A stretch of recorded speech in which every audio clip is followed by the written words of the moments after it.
కవిత ఇష్యూకి సంబంధించి మాట్లాడదాం. కవిత లేఖ బయటికి ఎట్లొచ్చింది, దీని వెనకాల అసలు రాజకీయం ఏముంది, ఎవరు లీక్ చేసిర్రు, ఇప్పుడు కవిత ఆరోపిస్తున్నట్టుగా పార్టీలో ఏమైనా కోవట్లు ఉన్నారా, మరి లేకపోతే లేఖ ఎట్ నుంచి రిలీజ్ అయింది, ఈ అంశం గురించి ప్రధానంగా డిస్కస్ చేద్దాం. ఫస్ట్ నిన్న కవిత గారు మాట్లాడుతూ, నిన్న మొత్తం మనం తెలుసు, కవిత మాజీ ముఖ్యమంత్రి బీఆర్ఎస్ అధినేత కేసీఆర్ గారికి ఒక లేఖ రాసింది.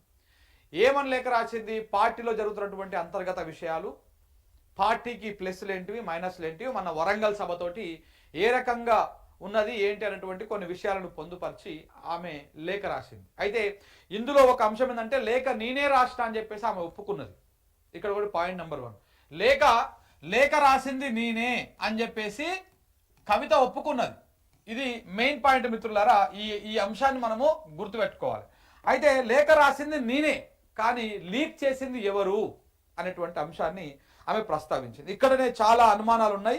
ఈ అనుమానాలు అన్ని కూడా కొంత నివృత్తి కావాల్సినటువంటి అవసరం ఉంది. మన మాజీ ముఖ్యమంత్రి కేసీఆర్ గారికి ఆ లేఖ రాసిన తర్వాత, ఆ లేఖ ఎప్పుడు 5వ నెలలో, అంటే ఈ నెల 2వ తారీఖు నాడు రాసింది. 2వ తారీఖు రాసింది. ఏప్రిల్ 27వ తారీఖు నాడు సభ జరిగితే, ఆ సభ అయిపోయినాక ఒక 5-6 రోజులకు, వారం రోజులకు లేఖ రాసింది. లేఖ రాసిన అంశాన్ని నిన్నగాక మొన్న సాయంత్రం బయటకు వచ్చింది. ఆ అంశం మొన్న సాయంత్రమే ఈ అంశం బయటకు వచ్చింది. మీడియాలో చర్చ అయ్యింది లేఖకు సంబంధించి. దీని మీద బాగా రాజకీయంగా పెను దుమారం లేగింది. బీఆర్ఎస్ పార్టీలో అంతర్గత విభేదాలు ఉన్నాయి, బీఆర్ఎస్ పార్టీలో ఏదో లొల్లి నడుస్తున్నటువంటి చర్చని ఓ వర్గం, సామాజిక వర్గం మీడియా బలంగా తీసుకుపోయింది. అసలు ఈ వ్యవహారం మొత్తానికి కారణం ఏంది? ఆ లేఖ లీక్ కావడం. లేఖ రాయడం తప్పు కాదు, లేఖ లీక్ కావడం.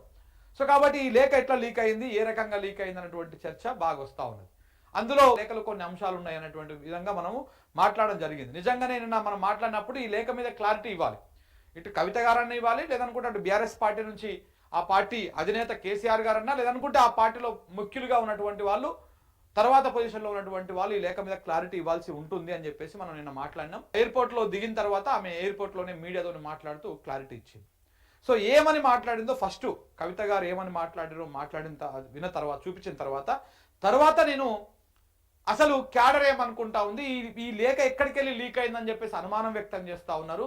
ఈ డ్రామా ఆడుతున్నది ఎవరని చెప్పేసి పొలిటికల్ సర్కిల్లో చర్చ నడుస్తూ ఉన్నది. అసలు దీని వెనకాల ఉన్నటువంటి గూడు గుటాని ఏంటి అనేటువంటి అంశం గురించి కూడా మనం డిస్కస్ చేద్దాం. ఫస్ట్ కవిత గారు ఏం మాట్లాడారు, నిన్న రిపోర్ట్లో దిగిన తర్వాత ఏం మాట్లాడారు అనేటువంటి అంశాన్ని ఒకసారి మనం మాట్లాడదాం. ఇట్లా చూపిస్తా. ఇలా ఎయిర్పోర్ట్కి వచ్చిర్రు, ఎయిర్పోర్ట్ నుంచి ఘన స్వాగతం పలికిర్రు, చుట్టుముట్టు బౌన్సర్లు వీళ్ళందరూ ఉన్నారు, పోలీసు వాళ్ళు కూడా పహారా గట్టిగానే ఉన్నది. తర్వాత మీడియాతోని మాట్లాడారు. ఏం మాట్లాడారో ఒకసారి ఇక్కడ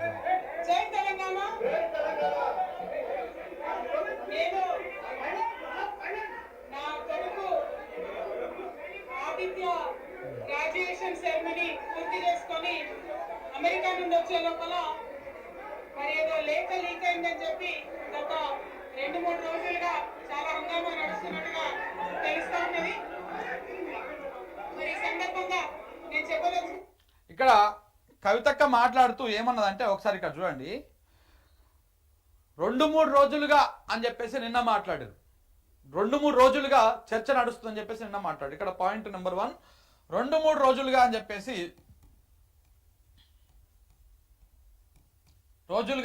చర్చ అని చెప్పేసి మాట్లాడారు. ఈ పాయింట్ గుర్తుపెట్టుకొని మనం మాట్లాడదాం. జై తెలంగాణ. నేను నా కొడుకు ఆదిత్య గ్రాడ్యుయేషన్ సెరమనీ పూర్తి చేసుకొని అమెరికా నుండి వచ్చే లోపల మరి ఏదో లేఖ లీక్ అయిందని చెప్పి గత 2-3 రోజులుగా చాలా హంగామా నడుస్తున్నట్టుగా తెలుస్తా ఉన్నది. మరి సందర్భంగా నేను చెప్పదలుచుకున్నది ఒకటే, 2 వారాల క్రితం నేను గౌరవనీయులు పెద్దలు కేసీఆర్ గారికి ఒక లేఖ రాయడం జరిగింది. నేను ఈ విధంగా కేసీఆర్ గారికి లేఖ రాసినట్టు ఒప్పుకుంది. 2 వారాల క్రితం నేను లేఖ రాయడం జరిగింది అని చెప్పేసి లేఖ రాసినట్టు కవిత గారు ఇక్కడ ఒప్పుకున్నారు. ఇక్కడ నేను లేఖ రాసిన అనేటువంటి అంశాన్ని ఆమె ఒప్పుకున్నారు. నా ఒపీనియన్స్ ఎప్పుడన్నా కూడా లేఖ ద్వారా చెప్పడం జరిగింది. అయితే ఈసారి నేను మొన్ననే చెప్పున్నాను, కుట్రలు కుతంత్రాలు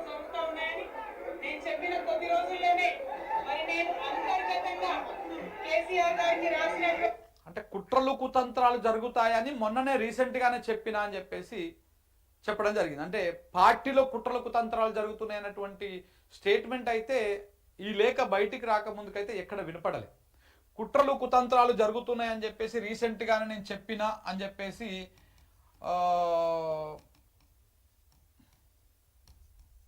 కుతంత్రాలు జరుగుతున్నాయి అని చెప్పేసి నిన్న మీడియా ముఖంగా మాట్లాడారు. కానీ ఈ అంశము లేక బయటికి రాకముందుకు పార్టీలో కుట్ర జరుగుతుంది, కుతంత్రాలు జరుగుతున్నాయి అనేటువంటి అంశము ఎక్కడ కూడా అధికారికంగా కానీ లేకపోతే మీడియా చిట్చాట్తో కానీ ఎట్లా కానీ ఎక్కడ కూడా పెద్దగా ఏడ వచ్చినట్టయితే మరి నాకైతే నా నోటీస్కి అయితే రాలేదు. మరి ఏడ కూడా కనబడలేదు, వార్తలు కూడా రాలేదు. ఎన్నో కొన్ని ఛానళ్ళు కొన్ని పేపర్లు పార్టీ లోపల ఏదో నడుస్తూ ఉంది అనేటువంటి చర్చని బాగా ప్రముఖంగా రాసినాయి. ఎందుకంటే కేటీఆర్ హరీష్ రావు దగ్గరికి వెళ్ళి మాట్లాడడము ఇవన్నీ వ్యవహారంలో కూడా ఏదో జరుగుతుంది అనేటువంటి అనుమానాలతోటి కొన్ని ఆఫ్ ద రికార్డ్ స్టోరీలు ఏమైనా రాసి ఉండొచ్చు. కానీ ఇట్లా అధికారికంగా బయట అఫీషియల్గా మీరు ఆన్ రికార్డ్ చెప్పినటువంటి మాటలు కానీ చేసినటువంటి స్టేట్మెంట్ కానీ ఏమీ లేదు. మరి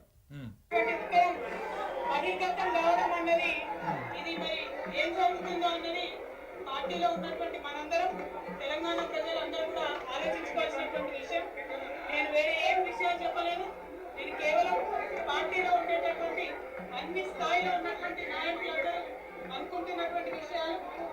దాదాపు సగం తెలంగాణ నేను ఈ సందర్భంగా ఈ మధ్యలో టూర్ చేసినటువంటి సందర్భంలో తెలంగాణ ప్రజలు అనుకున్నటువంటి విషయాలు మాత్రమే నేను పెద్ద ఎత్తున చెప్పడం జరిగింది తప్పితే నాకు పర్సనల్ ఎజెండా ఏమీ లేదు.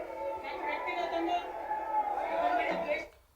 ఇంకొక మాట ఏమన్నారు కవిత గారు, నాకు పర్సనల్ ఎజెండా లేదు, నాకు పర్సనల్ ఎజెండా ఏమీ లేదు అన్నారు. ఏమీ లేదు అన్నారు, నాకు పర్సనల్ ఎజెండా ఏమీ లేదు అన్నారు. ఒక్కసారి ఈ పాయింట్ కూడా గుర్తుపెట్టుకోండి. కవిత గారి బయట అయిపోయిన తర్వాత నేను కొన్ని చూపిస్తా.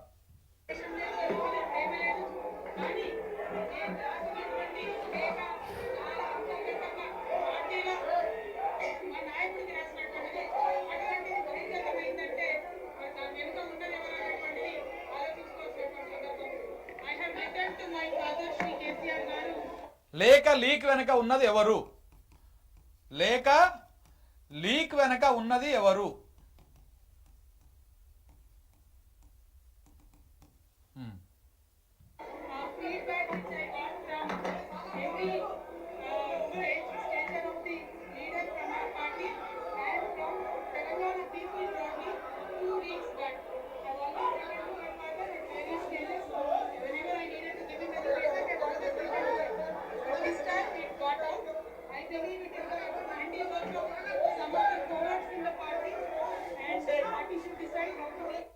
పార్టీలో కోవట్టులున్నారు, పార్టీలో కోవట్టులున్నారు. ఎవరా కోవట్లు?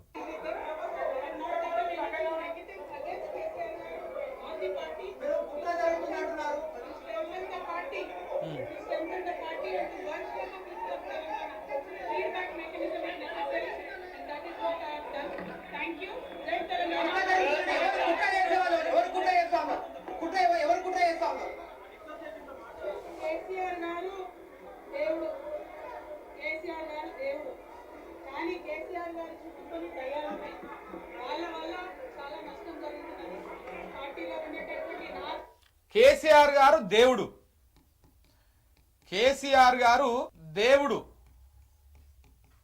ఆయన చుట్టూ దయ్యాలు ఉన్నాయని చెప్పేసి స్టేట్మెంట్ ఇచ్చారు. దేవుడు కదా, ఈ స్టేట్మెంట్ కూడా ఈ పాయింట్ కూడా గుర్తుపెట్టుకోండి. మనం ఈ బయట అయిపోయినాక మాట్లాడదాం.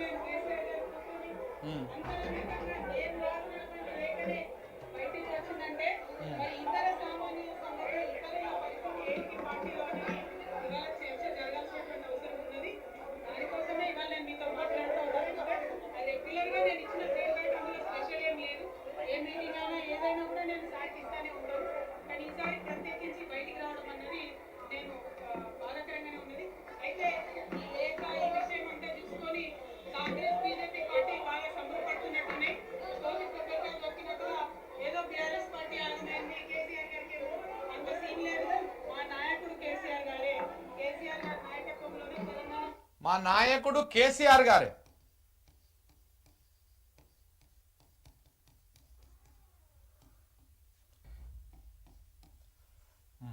మా నాయకుడు కేసీఆర్ గారే. బాగుపడుతుంది, ముందుకు పోతుంది. మరి ఎటువంటి అనుమానం లేదు. కేసీఆర్ గారి నాయకత్వంలోనే టీఆర్ఎస్ పార్టీ కూడా ముందుకొస్తుందని చెప్పి నేను బలంగా పార్టీలో ఉన్నటువంటి చిన్న చిన్న లోపాలను డిస్కస్ చేసుకొని సవరించుకొని కోవట్లను పక్కకు జరుపుకుంటూ ముందుకు పోతే పార్టీ పథకాల పాటు చల్లకుంటుందని నా బీజేపీ కానీ కాంగ్రెస్ కానీ తెలంగాణ నిలబెట్టింది ఏమీ లేదు. రెండు పార్టీలు కూడా తెలంగాణను ఫెయిల్ చేసి ఆ రెండు పార్టీలకు కూడా ఆల్టర్నేటివ్ కేసీఆర్ గారి నాయకత్వమే. ఆ కేసీఆర్ గారి నాయకత్వంలోనే తెలంగాణ ముందుకు నేను బలంగా నమ్ముతూ ఉన్నాను. Thank you.